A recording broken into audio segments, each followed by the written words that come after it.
मणिपुर की जो घटना है, मुझे खुद शर्मिंदगी है और हम इसको स्ट्रांगली कंडेम करते हैं। इस घटना को मणिपुर में जो हो रहा है, जितने भी कड़े शब्दों में उसको निंदा की जाए कम है। और कहीं न कहीं जो भी सत्ता के लोग हैं जो कहते हैं कि डबल इंजन की सरकार है, वो लोग जिम्मेदार हैं। पूरे भारत की बदनामी हो रही है और ये हम सब के लिए शर्मनाक है कि अगर वो हमारी बेटी है, बहन है, ये उसके साथ ऐसा हुआ है। यहाँ तक कि पार्लियामेंट यूनियन ने भी इसको कंडेम किया है इंग्लैंड में, और तमाम मतलब फॉरेन कंट्री जो ममालिक में ये सब बातें उठी हैं, ये हम सब के लिए शर्मनाक है। और कहीं न कहीं मैं खुल के कहता हूँ, अब ये सब चीज़ें पब्लिक डोमेन में आ चुका है कि जो भी सत्ता में लोग हैं वो जिम्मेदार हैं। मैं अभी आप चूँकि पत्रकार हैं, कल ही की परसों की घटना है, शाम को गोरखपुर में कितनी बड़ी घटना हुई है मुझे कुछ कहना नहीं है। किस तरह के लोग, कौन लोग थे, वाइस चांसलर को, रजिस्ट्रार को उन्हें दौड़ा के मारपीट किया, ये पूरे पब्लिक डोमेन में है। यहाँ तक कि वहीं पे पुलिस भी खड़ी थी। साथियों नमस्कार, मैं हूं आपका फ्रीलांस जर्नलिस्ट मनोज अलीगढ़ी और मैं आज आपकी ऐसी अजीम हसीन शख्सियत से मुलाकात कराऊंगा जो कि 6 ज़िलों में एसपी और उसके बाद छत्तीसगढ़ के पुलिस डीजीपी रहे हैं, जिन्होंने पूरे तरीके से लॉ एंड ऑर्डर पर अपना MW अंसारी साहब। सर आदाब, सर सलाम करता हूं मैं आपको। सर बहुत धन्यवाद मनोज साहब, very grateful, thank you very much. Sir आपका कद बहुत बड़ा है और यकीनन आपका काम भी बहुत बड़ा है। बहुत से श्रोता और दर्शक आपको देख रहे हैं। सर वेलकम, आप आइए, पूछिए। सर आपने लगातार लगभग 35 वर्ष पुलिस में सेवाएं दी हैं और यकीनन पुलिस का स्तर पहले से सुधर रहा है। उत्तर प्रदेश में सर योगी सरकार पूरे तरीके से मनोयोग से कार्य कर रही है। लॉ एंड ऑर्डर भी पूरे तरीके से बेहतरीन है। आपको क्या लगता है, लॉ एंड ऑर्डर और बेहतर करने के लिए अभी योगी सरकार को और क्या करने की आवश्यकता है? देखिए, ऐसा है कि जो आप कह रहे हैं, जो भी सरकार होती है अपनी तारीफ़ करती है। ये अच्छी बात है कि यहाँ की लॉ एंड ऑर्डर सुधर रही है, लेकिन मैं अभी, आप चूँकि पत्रकार हैं, कल ही की परसों की घटना है, शाम को गोरखपुर में कितनी बड़ी घटना हुई है मुझे कुछ कहना नहीं है। किस तरह के लोग, कौन लोग थे, वाइस चांसलर को, रजिस्ट्रार को उन्हें दौड़ा के मारपीट किया, ये पूरे पब्लिक डोमेन में है। यहाँ तक कि वहीं पे पुलिस भी खड़ी थी और उसके साथ साथ में अगर देखा जाए तो वहाँ पे साथ होने के बाद उन्होंने प्रोटेक्ट नहीं किया। और पुलिस से जब लोगों ने सवाल किया, बाकायदा ये दैनिक भास्कर और तमाम नेशनल मीडिया का कवरेज है कि उन्होंने, किसी ने पुलिस पे रिपोर्ट नहीं किया। क्योंकि आप उन्हें कह दिया कि मैं पुलिस वाला रह चुका हूँ, तो उनको सुबह मोटो, चूँकि कॉग्नाइजेबल ऑफेंस है, उनको खुद को इसको कॉग्नाइजेंस लेना चाहिए था, FIR दर्ज करना चाहिए था। अब आपने दूसरा सवाल किया, लॉ ऑर्डर सुधर रही है। नेशनल क्राइम रिकॉर्ड ब्यूरो का रिपोर्ट उठा के देख लीजिए कि उत्तर प्रदेश की क्राइम रेट क्या है, वहाँ पे किस तरह के अपराध घटित हुए हैं, और ख़ासकर महिलाओं पे हाथरस से लेके बुलंदशहर से लेके, और उसके साथ साथ में तमाम घटना है। डाटा मेरे पास में नहीं है, लेकिन मैं समझता हूँ कि रेप में, बलात्कार में और क्राइम अगेंस्ट वुमेन में उत्तर प्रदेश नंबर 1 पे है। तो ये अच्छी बात है कि वहाँ पे सुधर रहा है, लेकिन मुझे कहीं न कहीं लगता है, कहने में कोई संकोच नहीं है कि एक class and caste of the people के खिलाफ में कार्रवाई हो रही है। लेकिन ऐसे तमाम माफिया जो कहते हैं कि भाई हुआ है, लेकिन आप उनके देखिए कि बड़े बड़े लोग जो हैं, भाई बृजभूषण सिंह भी तो वहीं के हैं और उसके साथ साथ ब्रजेश सिंह भी वहीं के हैं। उनके खिलाफ में 40 क्राइम है, कहीं उन पर कार्रवाई नहीं हुई है। अच्छी बात है, क्योंकि सरकार जो सत्ता में, एक विशेष पार्टी है सत्ता में, वो कह रही कि सुधर रहा है, लेकिन मैं ओवरऑल जो रिपोर्टिंग हो रही है, मैं उसे अच्छा नहीं मानता। ये अच्छी बात है, आपको बात कहना दो। आदरणीय डीजीपी साहब, आप सेवानिवृत्त डीजीपी हैं, सीधे योगी जी के गढ़ में ही पहुंच गए। हम सर ने बेहतरीन तरीके से बात बताई है, जो भी कुलपति जी यानी वाइस चांसलर साहब के साथ कुछ युवाओं द्वारा दुर्व्यवहार किया गया, उनसे मारपीट की, वहीं वर्दीधारियों के भी से मारपीट की, खींचातानी हुई। लेकिन काइंड योर इन्फॉर्मेशन सर, सूबे की सरकार ने 11 लोगों को तुरंत अरेस्ट कर उनको जेल भेज दिया है। सर आप जिम्मेदार ऑफिसर रहे। खैर हम आगे की ओर बढ़ते हैं। सर छत्तीसगढ़ की जहां बात आएगी वहाँ नक्सलवाद आएगा और जम्मू कश्मीर में सर आतंकवाद है। आखिर कोसों मील के बाद ये नक्सलवाद और आतंकवाद आखिर है क्या? आम जनों को समझाएं सर। क्यों हमारे सेना के जवान, CRPF के जवान और पुलिस के जवान अक्सर आतंकवाद या नक्सलवाद का शिकार हो रहे हैं? देखिए, ऐसा है कि जो आप आतंकवाद की बात करें टेररिस्ट का, तो जम्मू कश्मीर को ऐसे आतंकवाद के बारे में मैं जानता हूँ, लेकिन चूँकि मैं जम्मू कश्मीर कार्डर मेरा नहीं रहा है और जम्मू कश्मीर में ऐसे तो पूरा मैं घूमा हूँ, देखा हूँ, लेकिन मैं उसके बारे में मुनासिब नहीं समझता। हाँ, इतना ज़रूर है कि पाकिस्तान जो है, जो हमारा नेबरिंग कंट्रीज़ है, वो वहाँ से किसी न किसी तरह से डिस्टर्ब करने के लिए वो इस तरह के जो है एंटी सोशल या आतंकवादी जो है या टेररिस्ट को मेरे पास भेजता रहता है, और हम उस पर उसको टैकल करने में पूर्णतः सक्षम है और लगातार उसके खिलाफ कार्रवाई कर रहे हैं। दूसरा जो आप इम्पोर्टेंट जो बात कर रहे हैं कि बस्तर, वो अपना छत्तीसगढ़ और छत्तीसगढ़ के साथ साथ में अगर आप देखें तो झारखंड का एरिया, बिहार का भी एरिया और certain part of the Madhya Pradesh जो बालाघाट वगैरह डिंडोरी वगैरह इलाका है, वहाँ पे भी नेक्सलाइट्स जो बात कर रहे हैं। देखिए, ऐसा है कि जब समाज में और ख़ासकर जो निचला तबका के उनके ग्रीवांसेस को, उनके समस्याओं को अगर सरकार या सब जो पॉलिटिकल एग्जीक्यूटिव जो पावर में है, अगर उसको सही ढंग से एड्रेस नहीं करेगा, उसका सुधार नहीं करेगा, रिफॉर्म नहीं करेगा, उनके जो ग्रीवांसेस हैं उनको एड्रेस नहीं करेगा, उनके मीट आउट नहीं करेगा, तो कहीं न कहीं वॉइस लोग रेज करेंगे। अब तो बाकायदा लोगों ने ये स्लोगन देना शुरू कर दिया कि जब आदिवासी अपनी बात को उठाता है तो उनको नक्सलवाद करार दे दिया जाता है। जब सेन वॉइस जो रीजनल वॉइस जो है वो शहरी इलाके में निकलता है तो लोगों ने उनको शहरी आतंकवाद कहना शुरू कर देते हैं। उसी तरह से अगर दलित या ओबीसी अगर वो अपनी बात करता है, जैसे अभी रिसेंट जो है उन्होंने जातीय जनगणना की बात कह दी, तो लोगों ने बाकायदा कहना शुरू किया अभी ये जातिवाद फैला रहे हैं। अगर मुस्लिम अपनी ग्रीवांसेस की बात करता है तो फ़ौरन जो है एंटी नेशनल हो जाता है। उसको देखा जाए तो कहीं न कहीं कहते कि ये जो है एंटी नेशनल हो गया, ये जो है देशद्रोही हो गया। तो कहीं न कहीं ग्रीवांसेस जब होंगे तो कुछ न कुछ वॉइस रेज कर। जब आतंकवाद की बात करते हैं, मैं क्षमा चाहता हूं मेरे श्रोता और दर्शक जो भी मुझे देख रहे हैं, मैं अलीगढ़ मुस्लिम विश्वविद्यालय के परिसर में बैठा हूं, जो गंगा जमुनी तहजीब के लिए जाना जाता है। लेकिन सर, सवाल इस बात का है सर, जब भी आतंकवादी मिलता है तो वो मुस्लिम ही क्यों होता है? ये मेरा नहीं, सैकड़ों श्रोताओं का और दर्शकों का सवाल है। हाल ही में कल के ही समाचार पत्र में एक प्रतिष्ठित विश्वविद्यालय के छात्र का नाम आ रहा है सर, आप सब लोग समझ रहे हैं। देखिए, ऐसा है कि ये एक नैरेटिव जारी किया गया, क्रिमिनल जो अपराधी होता है, असामाजिक तत्व होता है, एंटी नेशनल होता है, इसका किसी जात धर्म से नहीं होता है। अगर आप कहते हैं कि ये बहुत पहले ये चलाया गया कि सवाल उठता है कि भाई मुसलमान ही जो है आतंकवादी क्यों होता है। अरे भाई, नेक्स्ट स्लाइड में कौन किस जात धर्म के लोग हैं, एलटीटी किस ग्रुप के लोग हैं, जो ईस्टर्न स्टेट्स में जो अभी हो रहा है वो क्या सभी मुसलमान हैं? आप इसको जात धर्म से मत जोड़िए, इसे जात धर्म से मत जोड़िए। हाँ, इतना जरूर है कि कहीं न कहीं उनके ग्रीवांसेस हैं जो अपने वॉइस रेज करने के लिए उनको जो है हिंसा का रास्ता अख्तियार नहीं करना चाहिए, बल्कि ये हमारा भारत जो है देखा जाए तो अहिंसा का देश है। हमको नॉन वायलेंस की बात करनी चाहिए, और जो भी कोई अगर हिंसा करता है तो हम उसको कंडेम करते हैं।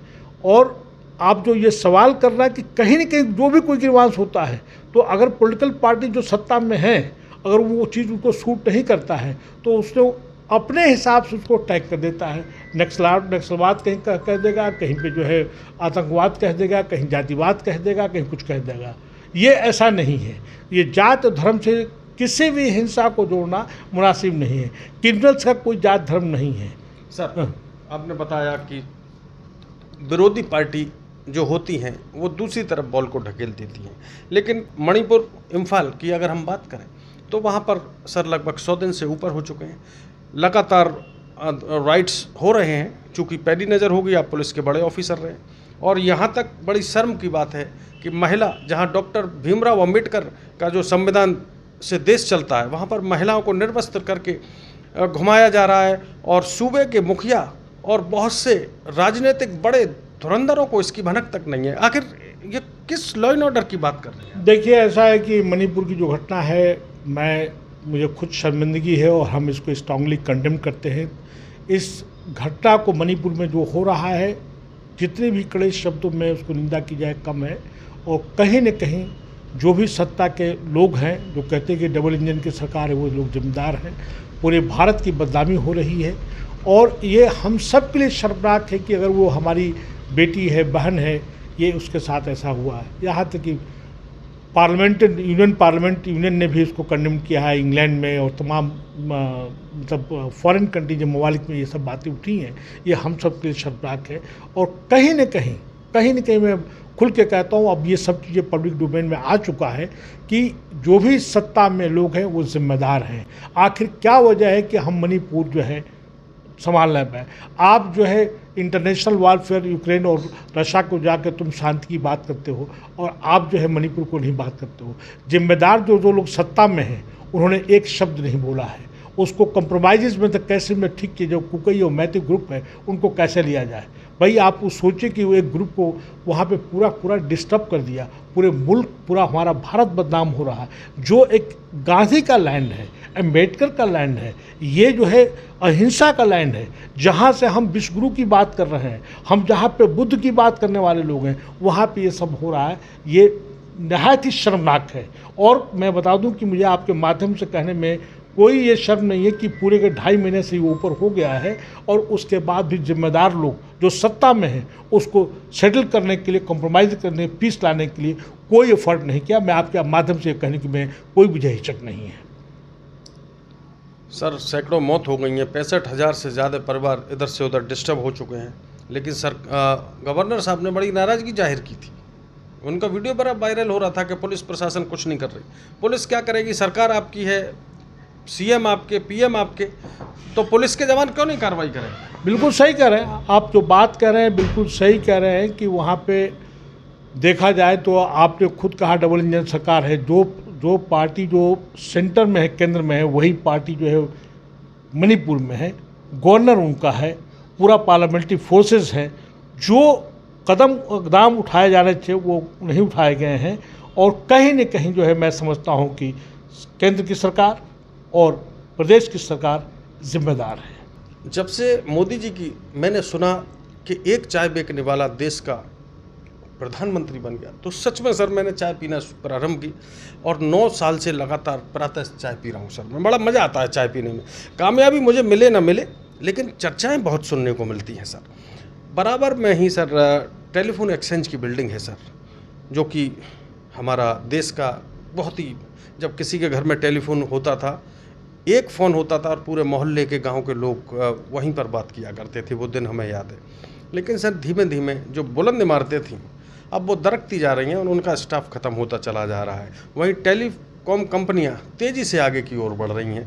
दूसरी ओर सर आकाशवाणी और दूरदर्शन का यकीनन आपने देखा होगा, सुना होगा, उसकी भी अलीगढ़ में अंतर्राष्ट्रीय रिले सेंटर था सर, वो भी सर बिल्कुल अपने अंतिम कगार पे आ चुका है। पूरे स्टाफ को यहाँ से हटा दिया है, और यहाँ तक कि भारत का सबसे बड़ा रोजगार देने वाला रेलवे भी सर प्राइवेटीकरण की ओर आ रहा है। तो ऐसे में सर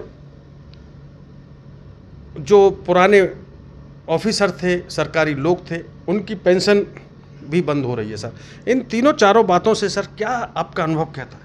देखिए ऐसा है कि आपने जो बात कही कि चाय पीने वाला, मैं उस पर कुछ कमेंट नहीं करना चाहता, लेकिन कहीं न कहीं लोगों ने अब सवाल करना शुरू कर दिया है कि जो प्राइम मिनिस्टर होना चाहिए कम से कम उसे बहुत काफ़ी पढ़ा लिखा होना चाहिए। और बहुत से ऐसे स्टेटमेंट उन्होंने ऐसे आए हैं जो अफसोस होता है कि इतना मतलब सर्वोच्च पोस्ट पे मतलब पद पे होकर इस तरह की स्टेटमेंट आया है। आपका ये कहना कि उन्होंने बेच दिया है, तो ये तमाम पब्लिक सेक्टर्स को जो है, रेलवे हो, एयरपोर्ट हो, बैंक्स हो, ये मैं समझता हूँ कि पब्लिक सेक्टर को नहीं बेचना चाहिए।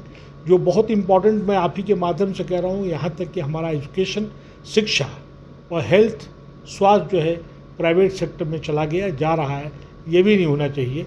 ये कहीं न कहीं, अब आंकड़े आपको मैं बता दूं कि मेरे पास आंकड़ा नहीं है, 1000 ऐसे लोग हैं जिनको कि 67% हमारी इकॉनमी पे, हमारी वेल्थ पे उनका कब्जा है। 140 करोड़ आबादी में 1000 लोगों का मैक्सिमम वेल्थ पे जब कब्जा होगा तो आप समझ सकते हैं क्या हो सकता है। टैक्स पेयर हमारे पास में 30 करोड़ हैं और बाकी लोग नॉन टैक्स पेयर्स हैं। तो कहीं न कहीं देखा जाए तो भाई हमको जो है एक तरह से इकोनॉमिक जो है गुलामी की तरफ हमको ले जाया जा रहा है, और जो बड़े बड़े जो कॉरपोरेट हाउसेज हैं उस पर कहीं न कहीं लग रहा है कि सरकार का झुकाव है, और उनको जो इकोनॉमिक तौर पे उनको स्ट्रेंथन की जा रही है। हमारा फोकस जो है शिक्षा, और शिक्षा में क्वालिटी शिक्षा की बात होनी चाहिए, उच्च शिक्षा की बात होनी चाहिए और साइंटिफिक शिक्षा की बात होनी चाहिए। आप जो है हर चीज़ में लेके आप धर्म लेके डाल देते हैं और लेके भावना लेके डाल देते हैं, वो देश के लिए ठीक नहीं है। हमारा फोकस हमारा स्वास्थ्य पे होना चाहिए। आज हमारे स्वास्थ्य की पोजीशन क्या है, आप देखिए कि क्या पोजीशन है हमारा। जो है आज हमें संविधान की जो कोई भी अगर अपनी बात को रखता है, जो उसके फ्रीडम ऑफ स्पीच के राइट्स हैं, फंडामेंटल राइट्स हैं, तो उस पर वो जुबान लगाने की, मतलब ताला लगाने की बात हो रही है। भाई संविधान जो है हमारा सर्वोच्च है, हमें संविधान की बचाने की बात होनी चाहिए। संविधान से हमारा मुल्क, हमारा भारत चलेगा। किसी विशेष वर्ग जाति के आइडियोलॉजी से, उसकी विचारधारा से देश नहीं चलेगा।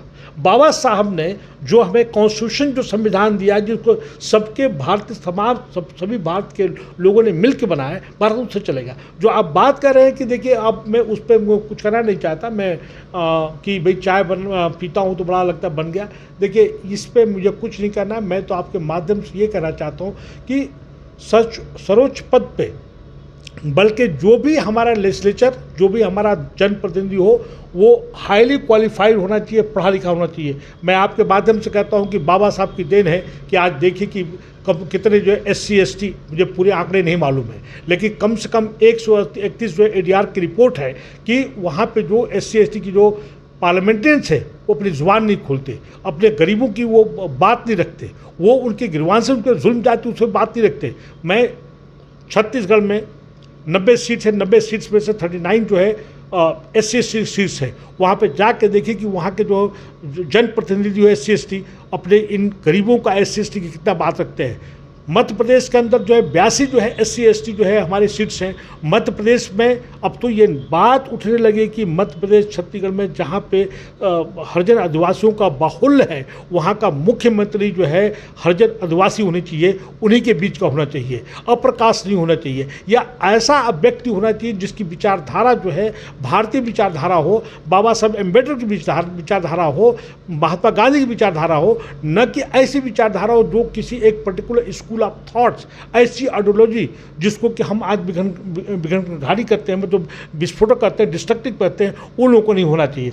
आज मैं बताऊं आपको कि लोगों ने बिल्कुल, कल की मीटिंग जो हुई तो उसमें खुल के लोगों ने बात कही कि भाई पहला बात तो है, खुल के उन्होंने कहा, बात कही है कि नंबर 1 जाति का जनगणना होना चाहिए, दूसरा जो ओल्ड पेंशन स्कीम जारी होनी चाहिए, तीसरी बात उन्होंने कही कि जो भी मनवादी पूजवादी तत्व है, अगर वो जो भी सेकुलर पार्टियां हैं, उनको, सेकुलर पार्टियों को अपने बीच के मनवादी पूजवादी तत्वों को बाहर करना चाहिए, और जो सेकुलर पार्टी हैं उनको निकट भविष्य में या आने वाले दिनों में मनवादी पूजवादी तत्वों को नहीं लेना चाहिए और ऐसी विचारधारा वाले तत्वों को भी बाहर करना चाहिए। ये बात लोगों ने कहना शुरू कर दिया है। और साथ साथ ये कहना है कि भाई हमें जो है, भारत जो है संविधान से, आइन से चलेगा, कॉन्स्टिट्यूशन से चलेगा, किसी की विचारधारा से नहीं चलेगा। और इसी के साथ साथ में उन्होंने ये भी बात रखी कि ये जो मेजॉरिटी डेमोक्रेसी है, मेजॉरिटियन डेमोक्रेसी है, ये पार्टिसिपेटिव डेमोक्रेसी जब तक नहीं होगा तो इधर डिक्टेटरशिप हो जाएगा, बन जाएगा, जो देश के लिए बहुत बड़ा घातक होगा। आज एक पॉलिटिकल पार्टी जो सेंटर में बैठी, उसमें 303 जो है MPs हैं, उसमें माइनॉरिटीज़ का कोई भी नहीं है। और आज वो जो है पसमादा की बात करें तो ये वही पार्टी है जिसने सच्चर कमीशन की रिपोर्ट को, रंगनाथ मिश्रा कमीशन की रिपोर्ट को लागू नहीं होने दिया। आज ये वही पार्टी है जो कर्नाटका में 4% जो माइनॉरिटीज़ के लिए जो रिजर्वेशन था उसको ख़त्म कर दिया। और ये वही पार्टी है जो 341 को जो है उसको स्क्रैप कर दे। 8 अगस्त 1950 का जो प्रेसिडेंशियल ऑर्डर है उसको स्क्रैप कर दे, ताकि आपस में समझता है वो चीज़ की बात नहीं हो रही है। यही नहीं, आप देखा जाए तो बहुत सी जी सर, आप DGP रहे हैं, बहुत से सुरक्षाकर्मी रहे होंगे आपके साथ। हाँ, मुझे कहानी याद आ रही है। अभी आप सर बोल रहे थे तो एक मक्खी बार बार डिस्टर्ब कर रही थी सर। एक साथियों, एक राजा मेरे साथ में MW अंसारी साहब हैं, जो IPS ऑफिसर हैं, DGP छत्तीसगढ़ से रिटायर हैं, बहुत से सुरक्षाकर्मी रहे होंगे। एक राजा था, उन्होंने एक चौकीदार को रख लिया सर, और जब राजा साहब सो रहे थे तो एक मक्खी बार बार आ रही थी, उन्हें डिस्टर्ब कर रही थी, मक्खी बार बार आ रही थी, डिस्टर्ब कर रही थी।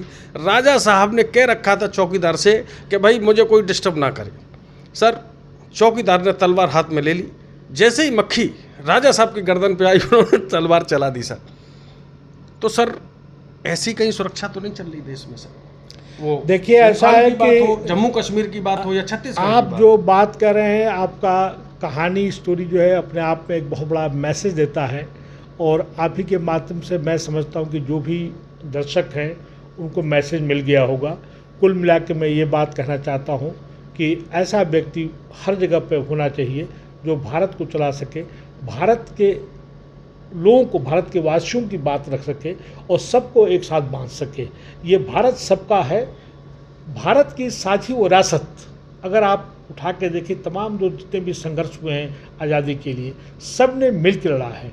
हम जिसे गंगा जमुनी तहजीब कहते हैं, तो कहीं न कहीं जो है अगर ऐसे अयोग्य व्यक्ति को, इनकेपेबल आदमी को, अनक्वालिफाइड को जो है बैठा देंगे, तो जो आपने राजा की कहानी सुनाई वो जाकर सार्थक होगी। वो बिल्कुल आपकी जगह पे, मैं इस पर कमेंट नहीं करना चाहता। साथियों, मैं चौकीदार की कह रहा हूं और किसी की ना समझे आप। सर एक सवाल और है मेरा, लोगों का कहना है, बड़े बूढ़ों का अक्सर सुनता हूं मैं, कि पशुओं की तो गिनती कर लेंगे लेकिन जाति जनगणना नहीं होगी। आखिर इस पर आप क्या कहना चाहते हैं? देखिए ऐसा है कि जाति जनगणना, तो मैंने पहले ही कहा कि कल भी तमाम प्लेटफॉर्म से मुद्दों से उठने लगा कि जाति जनगणना क्यों नहीं होना चाहिए। 2011 के बाद से सेंसस नहीं हो पाया है, और जब पशु की गणना हो सकती है तो जो डिमांड जो है, जो तमाम दलित, ओबीसी, मुस्लिम से और माइनॉरिटी या खास कर ओबीसी के लोग कर रहे हैं कि भाई किस नियम के तहत जो है मनवादी पुजवादी ताकतें, एलिमेंट, तत्व जो 5% हैं, 45 से लेकर 95% पे जाकर बैठे हुए हैं, और जो 52 से लेकर 60% जो ओबीसी हैं उनको 27% दे रहे हो, उसको भी तुम आप ख़त्म करने पर लगे हुए हो। और कहीं न कहीं देखा जाए तो एक अदर इकोनॉमिक वीकर सेक्शन के नाम पे बड़े लोगों को फ़ायदा दिया जा रहा है। आप पत्रकार हैं, आप बुद्धिजीवी वर्ग हैं, मैं आपसे कह रहा हूँ, आम जनता से कह रहा हूँ कि सरकार ने लेटरल एंट्री क्यों किया? तो जो सत्ता में हैं उन्होंने कानून को मैनिपुलेट करके जो वर्चस्व वाले लोग हैं उनको वो फ़ायदा पहुंचाने के लिए जा रहा है। You show the person, you show the people, I will make the rule, ये वाली बात हो रही है। मुंह देखा काम हो रहा है। ऐसे आपने अपनी कहानी में सब बातें कह दिया, मैं खुद को बात करना नहीं चाहता क्योंकि आप खुद बुद्धिजीवी हैं, आप समझते जो कहना चाहते हैं। बिल्कुल होना चाहिए, मैं तो कह ही रहा हूँ ना। जनगणना भी होनी चाहिए। और जो पेंशन स्कीम थी सर, उस पर आज ही प्रदर्शन लगातार चल रहा है सर। अभी रोड ऑन द वे है प्रदर्शन। बहुत से लोग, सरकारी लोग अपनी मांगों को लेकर रथ के माध्यम से प्रदर्शन कर रहे हैं। इस वक्त उनका प्रदर्शन जारी है। क्या पेंशन, पॉपुलेशन लगातार बढ़ रही है सर, क्या कहना चाहेंगे सर? देखिए ऐसा है कि आज का मुद्दा जो है गुजरात की पुलिस ने, उसके साथ साथ तमाम ऑल इंडिया सर्विस के एसोसिएशन ने ओल्ड पेंशन स्कीम्स को लागू करने की बात कही है, जो 2004 में ख़त्म कर दिया गया। ये एक बहुत बड़ी साजिश थी, क्योंकि इस पर बेनिफिशरी जो था ये बेनिफिशरी जो था किसी भी डिपार्टमेंट का लोएस्ट जो है स्टाफ होता है, जैसे कि पुलिस का कांस्टेबली है, चपरासी ये प्यून है, अपने रेलवे का जो बहुत बड़ा एम्प्लॉय देता है, पब्लिक सेक्टर है, तो जो निचला सबसे तबका हो उसका बेनिफिट जो होता है। जब पार्लियामेंटेरियंस को जब पेंशन दे सकते हैं तो लोएस्ट एम्प्लॉय को, जो सबसे गरीब निचला तो तबका, उसको क्यों नहीं मिल सकता है?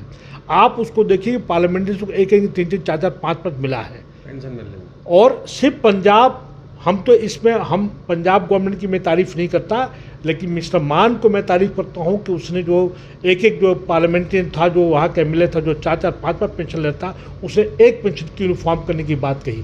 उसी तरह से जब जो है हर लोग, लेजिस्लेचर के लोग, एमएलए एमपी को मिल सकता है, तो आम जो सर्विस करने वाले हैं उनको भी पेंशन मिलना चाहिए।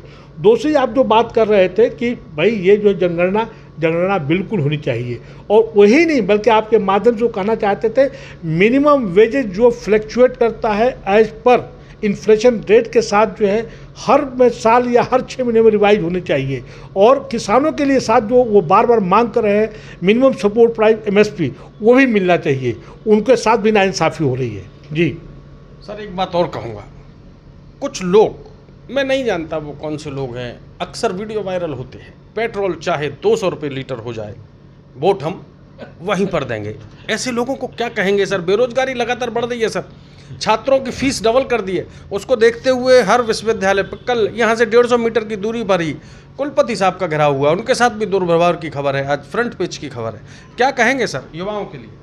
देखिए, ऐसा है कि आप तो खुद बुद्धिजीवी है और सबको मालूम है, कुछ एक लोग जो है उनको समझ में नहीं आता है तो वो सब बात कर देते हैं।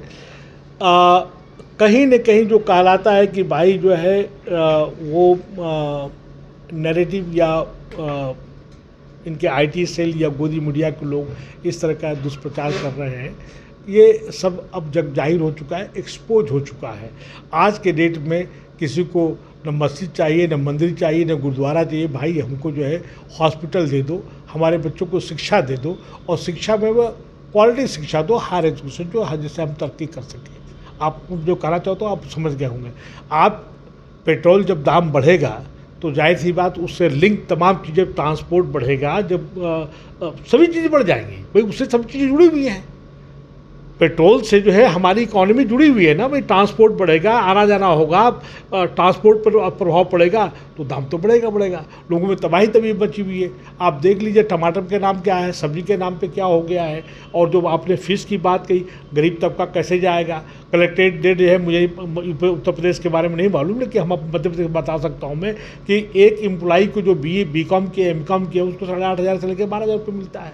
इन्फ्लेशन रेट में कैसे काम चलेगा? एक परिवार में 5 से लेकर 7 आदमी होता है, अब बताइए 12,000 में कैसे चलेगा?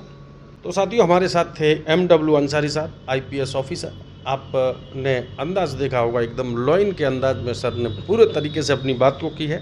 यहाँ पसमानदा मुस्लिम हो या SC OBC या अल्पसंख्यक समाज के लोग हों, वहाँ पर सर ने अपने अनुभव के आधार पर बहुत सी बातें की हैं। मैं तो एक शायर की 2 पंक्ति से अपनी बात को ख़त्म करूँगा।